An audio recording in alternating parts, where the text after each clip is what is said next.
Un parasite, il se définit avec son hôte et il contraste avec l'hôte et le parasite versus le prédateur et sa proie. Alors la différence pour un parasite, c'est qu'il interagit avec un autre organisme pour en tirer de l'énergie, mais aussi pour s'en servir comme habitat. La proie, elle sert à être mangée, il n'y a pas d'interaction. Alors, durant le cours de cette interaction entre l'hôte et le parasite, l'hôte va en souffrir, plus ou moins, et du coup, le parasite devient un pathogène. En ce qui concerne les parasites eucaryotiques, c'est beaucoup plus difficile de s'en débarrasser parce qu'ils sont très proches de nos cellules. On ne peut pas utiliser des antibiotiques comme on utiliserait ça pour se débarrasser de bactéries, par exemple. Ils ont un génome beaucoup plus grand et donc une capacité de s'adapter aux défenses de l'hôte et aussi aux défenses en termes de thérapie qu'on peut éventuellement générer contre eux. On en connaît un grand nombre qui sont les parasites qui sont responsables de la malaria, qui sont responsables de la maladie du sommeil, par exemple. Donc c'est le plasmodium ou le trypanosome. Chez nous, on connaît moins ces organismes-là, mais on connaît peut-être un peu plus le toxoplasme, responsable de la toxoplasmose. Mais il existe aussi des parasites encore plus gros. Si on pense au coucou qui vient poser son œuf dans le nid d'un autre oiseau, c'est aussi un parasite sous une forme beaucoup plus évoluée encore. L'interaction entre l'hôte et le parasite, c'est une dynamique. Le parasite va développer des stratégies pour rencontrer son hôte.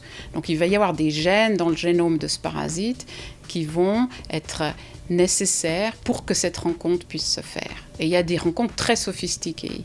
On peut imaginer, par exemple, dans le cas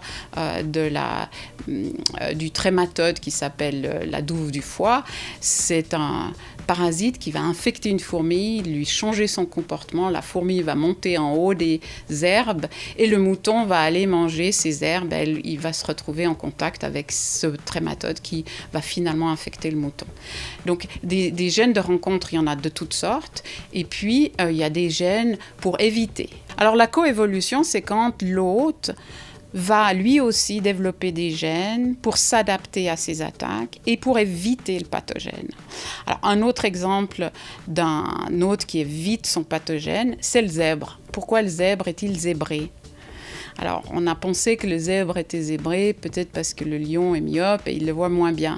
Non, c'est pas tout à fait ça. En fait, le zèbre est zébré parce qu'il échappe à un parasite. Ce parasite, il est transmis par une mouche, la mouche tsetse, qui va le piquer. Et le parasite, c'est le trypanosome, et il va tuer le zèbre.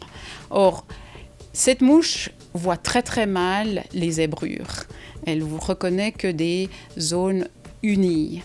Et donc, en étant zébré, peut-être qu'il est visible pour le lion, mais c'est moins grave que d'être visible pour la mouche tsetse.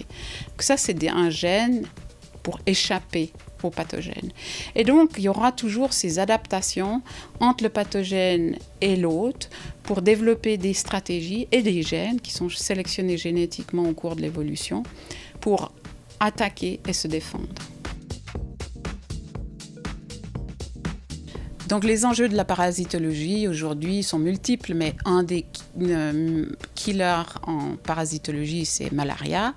Il y a 200 millions de personnes infectées et il y a 1,5 million de personnes aujourd'hui qui meurent chaque année de malaria.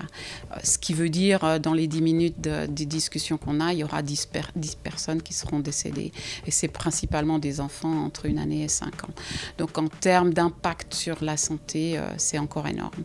On a bien entendu des médicaments, on fait des tentatives de vaccination, mais aujourd'hui, vu la complexité et cette coévolution, c'est une course-poursuite. Et les médicaments qu'on développe, les parasites vont prendre très peu de temps pour développer des gènes de résistance à ces interventions.